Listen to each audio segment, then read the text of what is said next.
Hello, little helpers. Today we have a unique episode.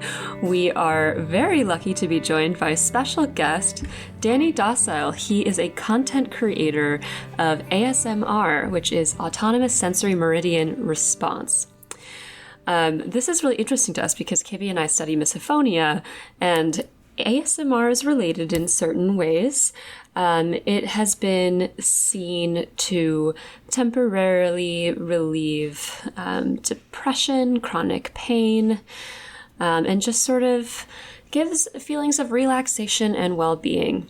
And Danny happens to be a good friend of our awesome producer, Carly, so we are extra excited to have him here. Danny, welcome, and can you tell us a little bit more about ASMR, what it is? Hello, thank you for such a lovely introduction. ASMR, as you said, it stands for Autonomous Sensory Meridian Response, which sounds like a super fancy scientific name. But I'm led to believe that it was just invented by someone on YouTube many years ago, just kind of shoving words together, and they kind of got it right because everyone's used that name ever since. It's had other names as well that make even less sense than that one. But yeah, it's the feeling. Oh, they almost describe it as like goosebumps, but not quite goosebumps. It's like a tingling sensation that goes down the back of your spine and stuff like that when you hear certain, what we refer to as triggers, or certain things that stimulate it, I suppose. Those things can be commonly like people speaking softly or whispering or sort of nice, very pleasing, crinkly sounds. Everything from... Some people get it from like cutting paper, typing noises, stuff like that. Stuff that you'd usually associate with quite, I suppose, mundane activities. Stuff that usually would come alongside when you're just doing stuff that it's kind of second nature. You're just getting on with stuff. But people kind of realise that those sounds are quite relaxing, and there's somewhat of a market of people who'd love to hear them. It's so interesting because those sounds really are trigger sounds for misophonia. And I've actually, in doing exposure work for misophonia treatment, I've looked up specifically ASMR videos.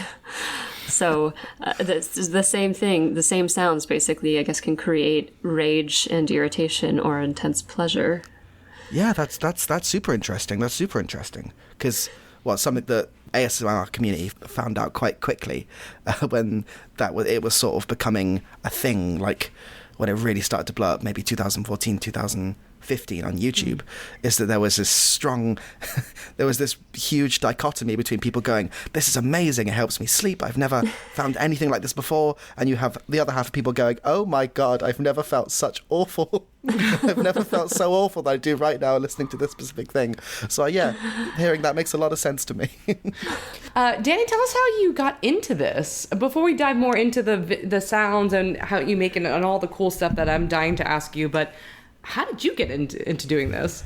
Oh, that's a great question. I think, if I remember correctly, I stumbled across... there has to be a bit of background to make this one make sense. So when it comes to ASMR videos, there's kind of two distinct types. You've got what we refer to as trigger videos, which is the main bulk of ASMR stuff is like nice sounds, nice sights. And you've got roleplay videos, which is another big trigger going off of personal attention. I was watching, I think, just a roleplay video of someone pretending to put makeup on you as if you were going to a party, something like that. As you know, when you get into the weird rabbit holes of YouTube, you find out that sort of stuff. And I sort of watched that, and I was like, this is quite relaxing in a way I didn't quite expect. And I was like, I wonder if there's more of this. And it turns out, oh my good God, there was quite a lot of it. And then I just started watching, and then I found out there was this entire community of people who made this. And I was like, and they like spoke to each other and collaborated all the time, and it was really friendly and really wholesome. And I was like, well, I've consumed lifetimes of content. I may as well give back and do the same, because I had a camera and a microphone and that sort of stuff at that time. And I did.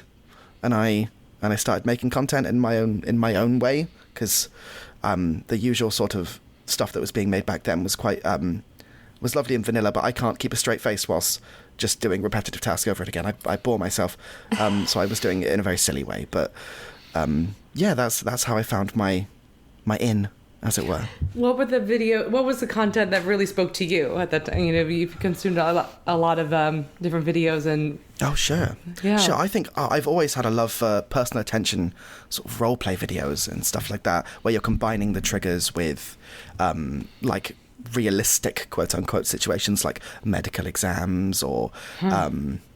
maybe like someone's trying to teach you something, like you're a kid in a classroom, or someone's cutting your hair, stuff like that, because I come from quite a performance background anyway, so it's almost it felt like watching it was like watching a short series of something, but with absolutely no plot that made you feel good, so you didn't really even have to think about it. It was just the perfect background listening, so you can just pop it on as you're doing other things, and you kind of feel nice, you feel relaxed, kind of like music, but you don't get distracted by the beat, I suppose.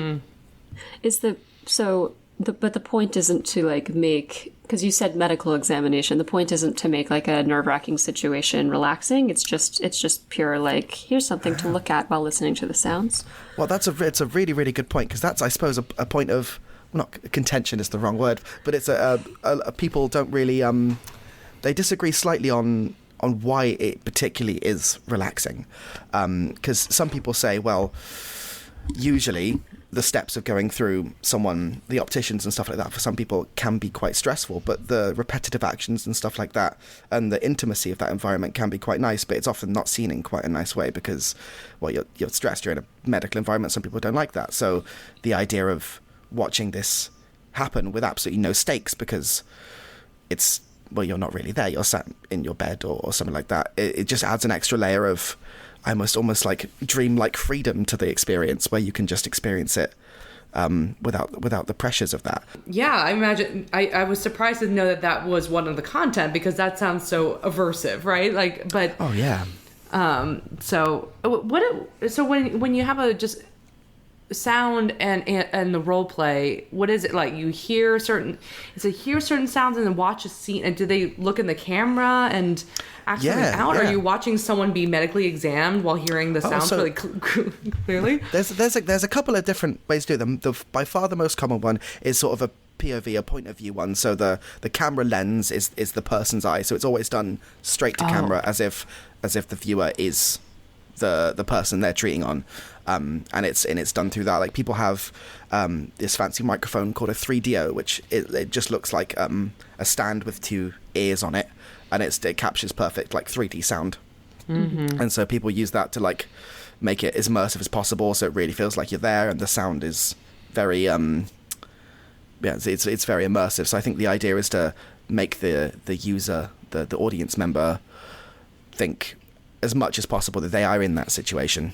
But it's just done softly speaking, with quite often nonsense medical stuff, because it's people sort of trying to make it relaxing, but it can be quite funny sometimes when obviously it doesn't make sense medically what they're doing. It's just the repetitive task and stuff. Do you get a sense, or is it known what kinds of people are drawn to this, or what qualities might make somebody more drawn to this? No, that's something that's kind of baffled me personally into what I think the majority of the community of the people who both make videos and watch videos just happen to be people who have the sensation of ASMR and the people that feel those tingles, because not everyone can. Some people are immune to them, some people don't get them. I think some people just might misclassify what they are.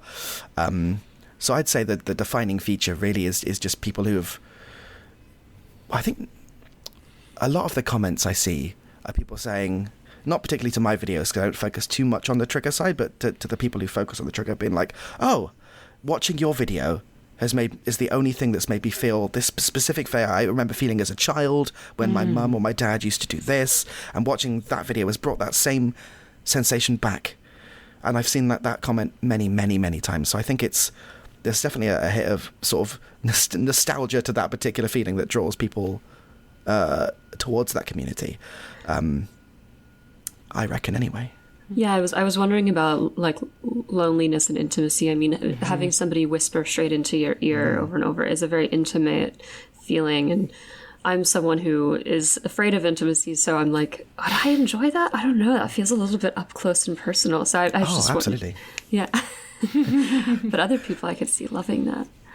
No, absolutely, yeah, and I completely get that. I think I'm for whisper videos specifically. I don't really watch videos of people whispering, to be honest, because I feel much the same as you. I like it when people softly speak from a distance. Is my is my preference. But yeah, there's this whole. I suppose I think this is another. There's many cans of worms when you come to ASMR content and stuff like that. The Pandora's boxes and stuff about the whole thing of it being this intimate platonic experience, and then you've got this whole subsection of stuff where it's not so platonic, and then I wanted to ask about that. Yes. I'm more than happy to talk about that as well, because that's a huge side of the ASMR content and stuff as well. Very separate from the sort of stuff that the YouTube stuff. It is really interesting, like that we're talking about this intimacy aspect, because I think I'm thinking also about these videos called mukbang.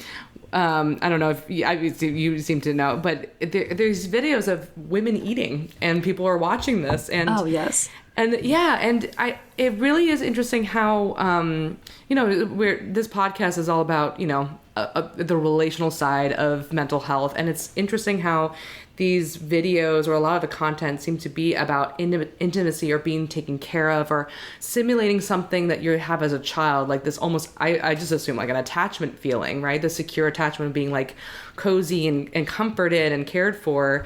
And knowing that that's something that's like pleasurable and sought out and simulated for some people, right? They look for these videos to stimulate. Misophonia, the more we work with them, the more it's like the opposite, where there's certain sounds that are attached to their parents or their childhood memories, like a chewing or whispering or something else, and they might have a negative experience with their parents or their childhood environment. So it kind of reminds them of this intrusive presence of their childhood caregivers. And so it's just really interesting that we're like using sounds and other stuff to kind of create or avoid our cues of like childhood caring. Oh, that is really interesting. That's super interesting. And that, I'm not sure if this is a tangent to what you just said, but there's it's just reminded me in terms of what I read something a little while ago. I was talking to another ASMR content creator, and we were discussing the proposed origins of ASMR. Mm-hmm. Not us two personally, we have no stakes in that. But I think not me. They were reading a paper on it about sort of where someone theorized where it came from and why it's there. And I imagine this. I'm not sure if this is a similar thing that comes up in misophonia with the sort of stuff like that. But it's been theorized a fair few times that ASMR stems from back when we were sort of in caves hunting and gathering and doing all that sort of stuff, and maybe language wasn't as developed. There needed to be a sense of a way, in the same way that cows all run away at the same time. If someone their body tells them, hey, you can relax now, we're not in danger, you can chill out. Just because the sounds are so associated with stuff like the crackling of fire or softly rustling things or rustling leaves, stuff that would signify you are in a safe place. Oh, that's cool. Stuff that signify that the danger is gone now, you're in a safe place, you need to relax. And that's why that tingling feeling is so intense. It sort of just make you sort of chill out and relax. And maybe it's a way of your body telling you, it's time to go to sleep now, before we had a mind developed enough to make those decisions. Wow. Yeah. I'm not sure how true that is, but I've heard that.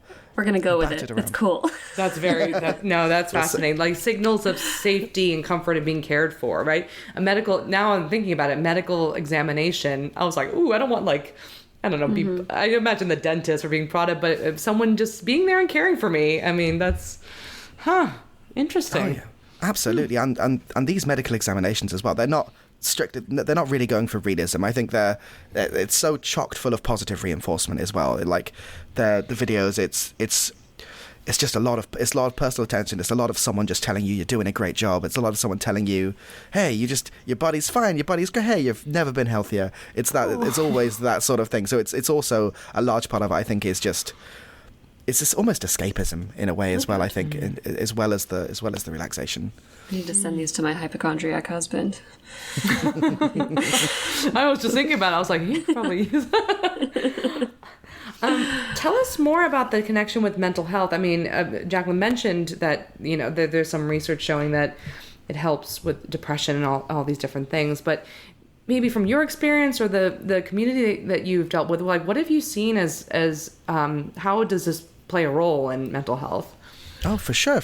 And for me personally, I think it's helped quite a bit because I have very bad tinnitus. I've got the screeching in my ear is bloody awful. It's a pain to sleep. So for me personally, having that in the background, I think I'm too stimulated with music, and if I put a documentary on, I'm listening to it for hours and I never get any sleep. So ASMR for me is just that right balance of it's something to tune into, but it's nice and soft. So that's kind of how it helps me in that sense. But I've heard many different things. I think some people, when they're in sort of social situations where they're not too comfortable, maybe they're not too comfortable in public transport, or it's very, very busy and they feel quite overwhelmed. Again, popping it in there because it's that escapism. It's not music. It doesn't wire you up, and it's not something you have to focus on. But it's that background sound. It's that stuff. It's the stuff like that in a more direct sense. In a more indirect sense, I see quite a lot of people just really enjoying, just maybe they don't have a lot of social interaction in their day-to-day life, and having someone there telling, look, it's going to be okay, filling them up with positive reinforcement, making them feel good, giving them the tingles, sending them off to sleep. It's a sense of intimacy that previously really was quite hard to find, I suppose, on the internet, into the degree that it is there. Someone specifically telling you, hey, you're going to be okay. Here's some nice things. I can't think of, apart from maybe a self-help book, what would really, although self-help, what would really have been there beforehand. Interesting. So I didn't realize that a lot of ASMR was actually like messages. I was thinking of it more as maybe whispering nonsense or eating, but I didn't really know much about it. So this sense of positivity and well-wishing, does that make its way into the community as well? Like, is this a community of people who are exceptionally kind to each other? Yeah, well, there's a community of people who try to be. But yeah, no, for the most part, everyone is like all the creators that I've ever sort of worked with, that they are really, really lovely people, because they are. I think with any sort of creator community, there's always its fair share of drama and nonsense like that. But I think that's quite a small percentage of really what comes out. Like, a lot of the creators that have the millions of subscribers and stuff like that are genuinely incredibly lovely people, who are very kind to both the viewers and helping other people out in the community, because it is so niche, and it is so, well, when it first started, it felt like it was just we all, like, I think going back a bit now, like, when it very first started, we all had Facebook. We made separate Facebook accounts with our screen, like our YouTube names, and then it was all just a lovely community of people talking to each other. And then Facebook banned all our accounts because you're not allowed to do that, apparently. Oh. Who knew?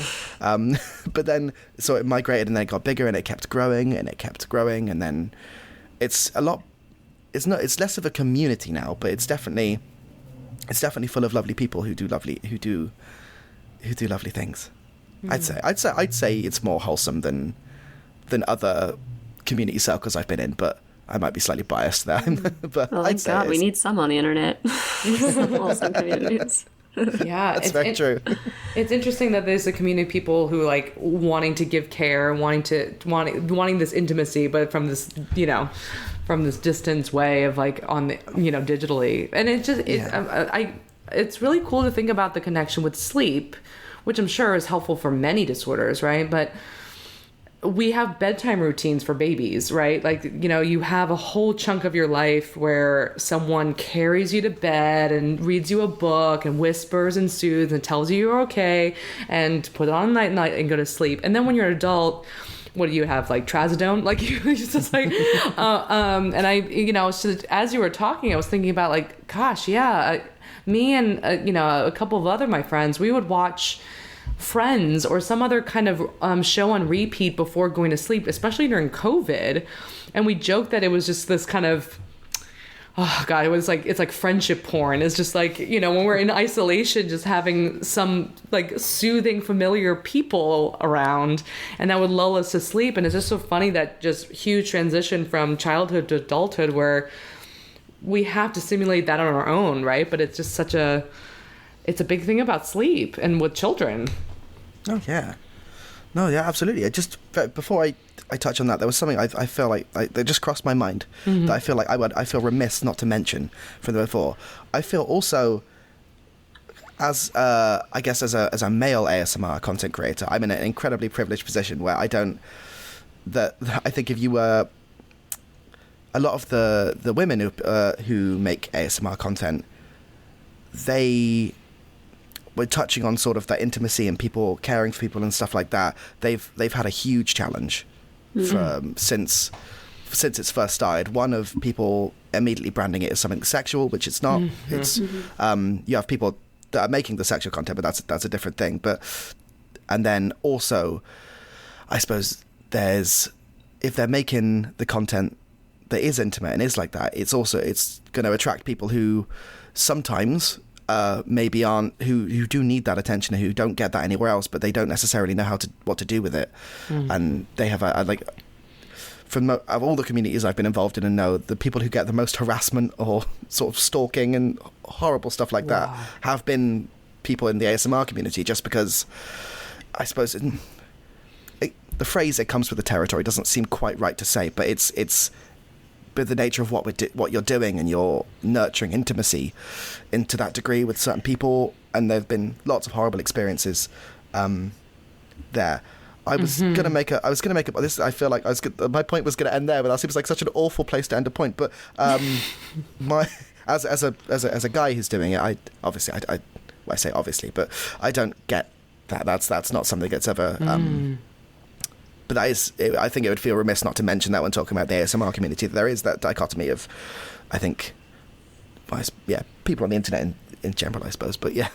Yeah, it's amazing. Women have been subjected throughout history to both men trying to extract sexuality and then punish them for it. So it sounds like this is going on here. Yeah, absolutely. There was a huge fight years ago when it first started, just to be like, because I think when it first got ticked up, like newspapers picked up. You had a lot of people. There's someone called Maria Gentle Whispering, who's seen as one of the OGs of the YouTube stuff like that. I think she was interviewed a couple of times alongside other people, and every single time the interviewer is always like, "So is this like a fetish thing? Is it a kink thing?" And they have to be like, "No, that's not that. I'm just making a bed over here, you know what I mean? That's people are just watching and feeling nice. There's no kink involved. We're just doing nice things." But that comes up quite a lot. Yeah. I mean, we could even look at the positive spin on that. It's just like people are starved for intimacy, and the people who would be drawn and needing that will probably chase that, right? And it happens in therapy all the time, where you open up, you talk about really intimate things with like a woman or someone with the opposite sex, and that really gets crossed over into like, wow, this opens up into a new area. This feels sexual. This feels like romantic. I'm actually surprised it hasn't happened more with you and men, because the idea of a man being like soothing and calming, I'm sure that's for a lot of, women listeners, that must be intoxicating, right? Oh, I think for sure. I think it just specifically with the sort of content that I make, I don't quite get that. I think I make very silly content. My content is incredibly silly. So much so that it's to call it parody ASMR would be, I suppose, incorrect, because I'm still aiming to make ASMR content. It's not a parody of it. But to give you my latest upload. Yes, please. Just the title of it simply is, well, I'll tell you what, just for reference, usually the videos are something like cranial nerve exams are big, orbital exams are really huge. It'll just be titled something like routine cranial nerve exam annual checkup ASMR roleplay. My latest video simply says, there's a man living in your bum, medical exam roleplay ASMR. That's the level of silly we're talking. It's incredibly silly. Gotcha. So I don't really get too much of the the attention that I think people quite rightly see it for what it is, and like, that man is very silly. We're not going to bother him with our intimate attractions. We're going to let him do his thing. But other content creators, male content creators, I've seen them get the the brunt of it. So yes, I suppose I think it comes in the territory of intimacy, of ASMR and intimacy in general, unfortunately. Can we have a demonstration? Oh, absolutely. Well, so I've got some things in front of me right here. Right. So. Will this be comedic ASMR? No. This is just some trigger ASMR, which isn't what I usually do. But I'll see if it. I'm not sure it's going to sound good over this, but we'll find out.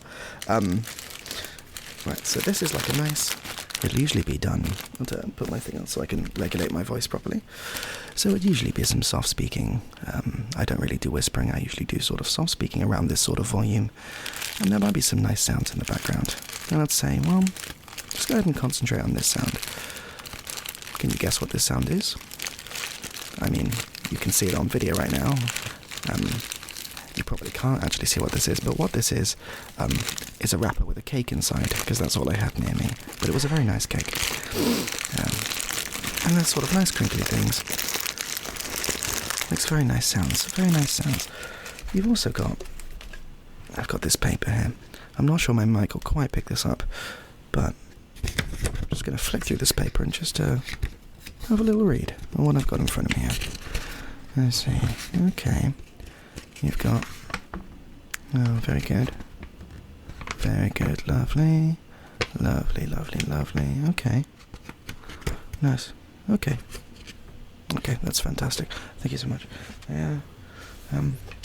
It'll pretty much just be, I'm going to go back to my normal voice now for a second, just so people jump. Oh my goodness!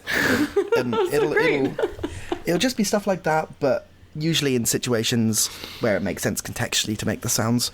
And for usually the videos end up being quite long.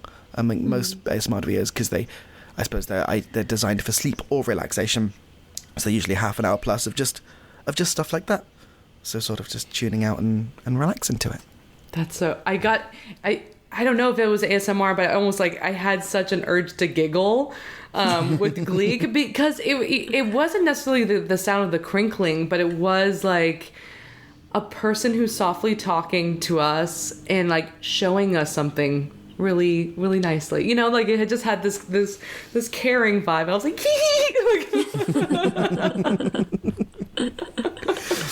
oh, that's nice. That's really nice. What do the role plays sound like? Or the medical? I'm curious what. Oh well, do you want me to give you an example? We'll do a live role play.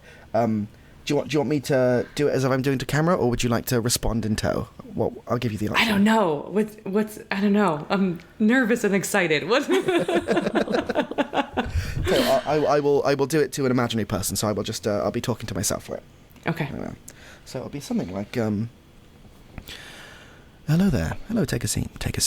It's so nice to see you. Are you here for a medical exam today? Fantastic. Before we start, I just need to get a couple of details. Is that okay? Yeah, great. Nothing too personal, just the basics. Make sure everything's up to date. Did you speak to the receptionist on the way in? You did? Fantastic. Did they? Yeah, lovely. Okay, give me 1 second. I'm just gonna...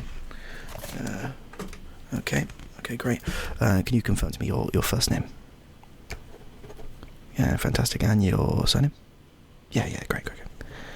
Lovely. And is that address still... Fantastic. Yeah, all the same. Lovely. Okay. Do you still have a pet dog? Lovely. Still got a pet dog. I don't know why that's on the form either, but... great. Fantastic. Right. And last time you were in for... Yep. Okay, and how did that go? Great. And is that treatment still working for you? Fantastic. Okay.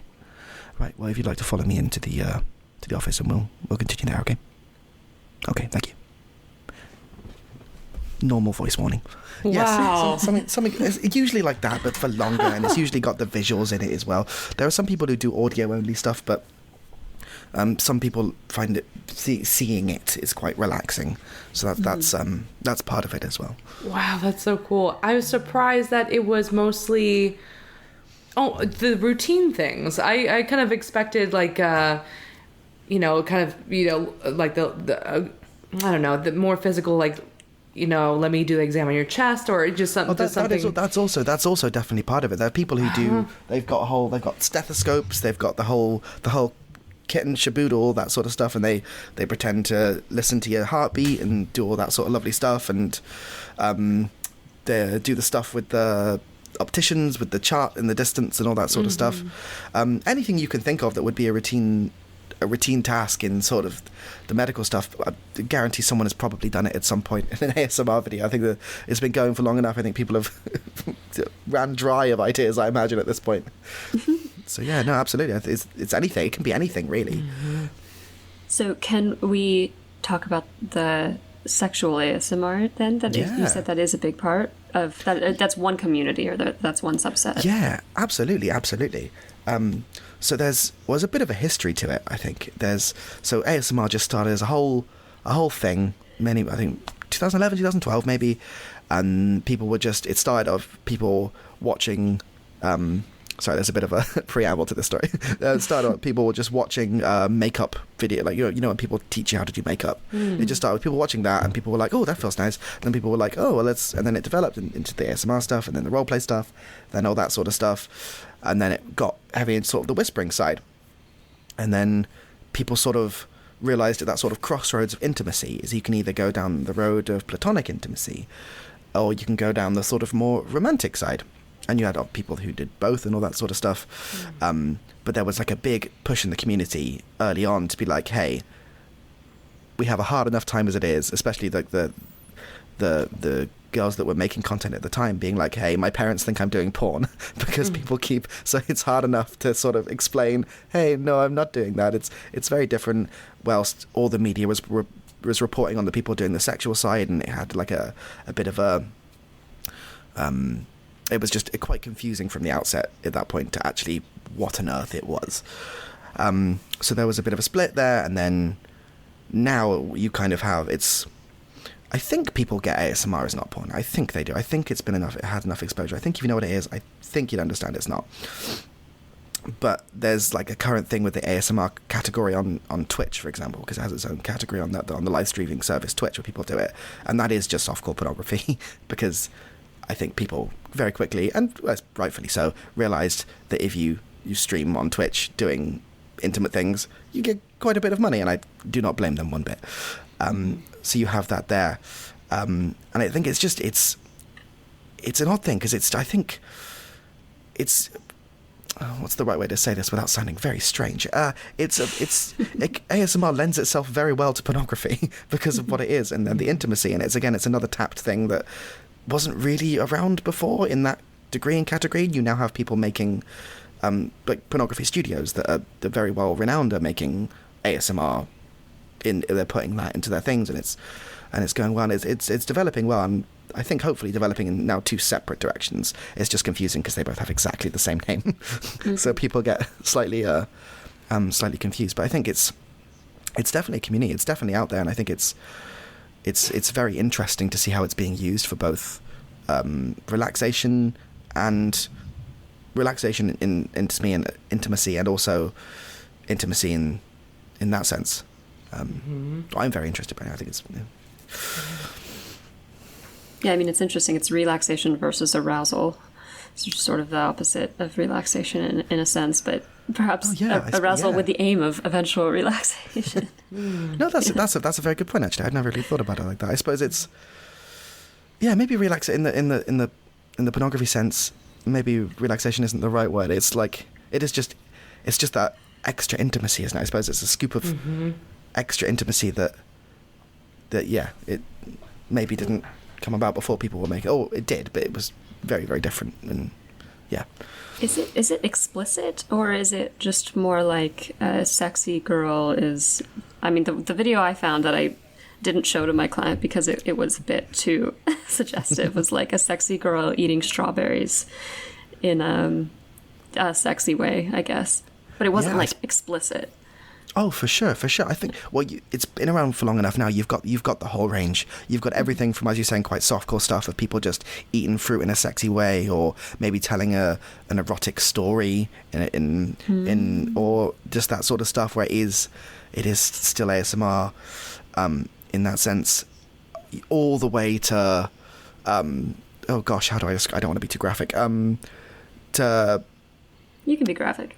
Yeah, is that? I'm not sure. Sorry, I'm not sure the audience of this are people making ASMR of their other bodily sounds and stuff like that might happen during sex and stuff like that. And then you've got the role plays I mentioned before, but people are doing that in instead of it being you're having a medical exam, it's that classic sort of the archetypal or saucy nurse porn situation. It's just done in that same role play sense and with everything that comes with that. So people have really sort of grabbed it and running with it at full force, really. It's just interesting to think that these are all different contexts for intimacy, right? And it like even just for you to simulate asking if I've talked to the receptionist and the beginnings of a doctor's appointment, it was already like calling up a context, like my schema, my associations of a context where I'm just going to collapse into being cared for or collapse into someone else's care and intimacy, and they're guiding me through it. And it's kind of sad to think that we all just assume that's a sexual thing, right? But that's just one category of an intimate moment, right, with someone else. There's many others. That's actually, that's so interesting. It reminds me of this episode in Girls where Lena Dunham is meeting her favorite author, but this author has been accused of sexual harassment and abuse towards young women, and it ends with them on the bed together after having like a kind of a personal day, really understanding each other, and they wind up on the bed together, and it's ostensibly just to sort of be together in this moment of connection, and then he pulls out his dick and she grabs it, and it is this kind of like it felt like this difficulty that we have as humans to just experience intimacy as it is, and this pull we have towards making it sexual, even if sometimes we don't really want to. It's just like all we understand. That's just kind of what's coming to mind right now. Oh yeah, no, absolutely. Because if you look at some of these videos that people do sexualize, they're like the persons they're fully clothed, they're wearing a doctor's apron, and they're doing a medical exam. I suppose if you were to sexualize that in any other circumstance, it's quite a bit of a stretch. So yeah, absolutely.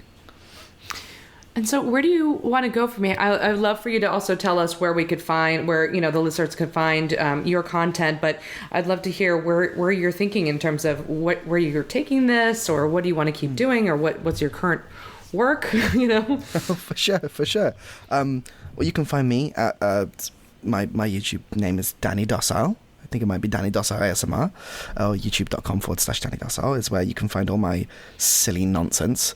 That's specifically if you're looking for sort of ASMR with a bit of a comedic spin. If you're looking for more traditional ASMR, like the stuff I've been describing and people over there, the people I would recommend you check out would be channels like I think GB ASMR, GIBI ASMR.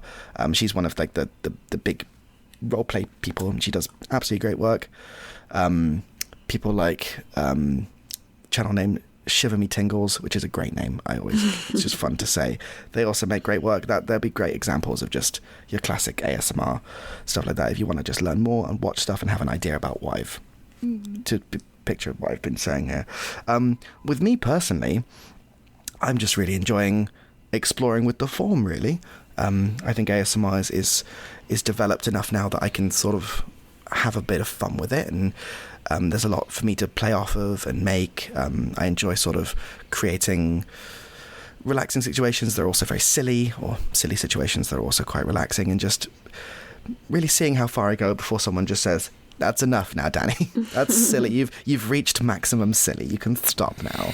I think that's kind of that's what I'm doing. There's talk as well that I'm quite interested in, of people doing live events of ASMR.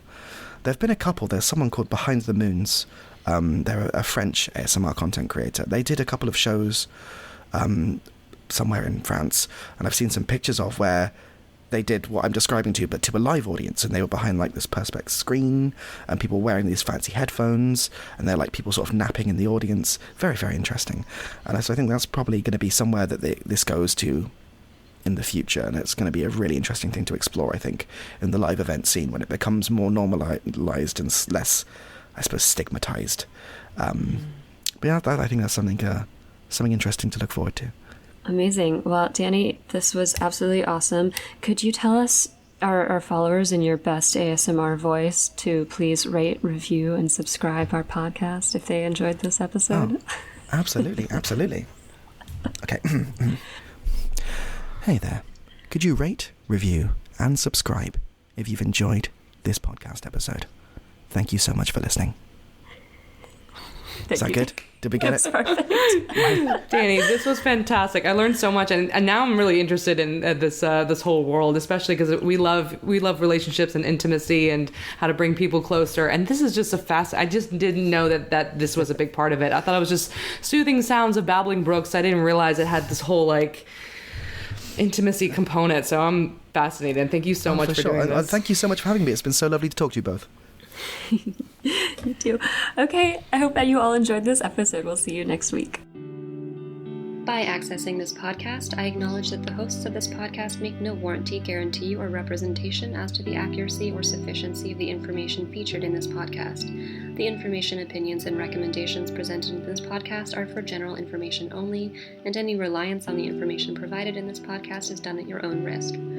This podcast and any and all content or services available on or through this podcast are provided for general, non-commercial informational purposes only and do not constitute the practice of medical or any other professional judgment, advice, diagnosis, or treatment, and should not be considered or used as a substitute for the independent professional judgment, advice, diagnosis, or treatment of a duly licensed and qualified healthcare provider. In case of a medical emergency, you should immediately call 911. The hosts do not endorse, approve, recommend, or certify any information, product, process, service, or organization presented or mentioned in this podcast, and information from this podcast should not be referenced in any way to imply such approval or endorsement.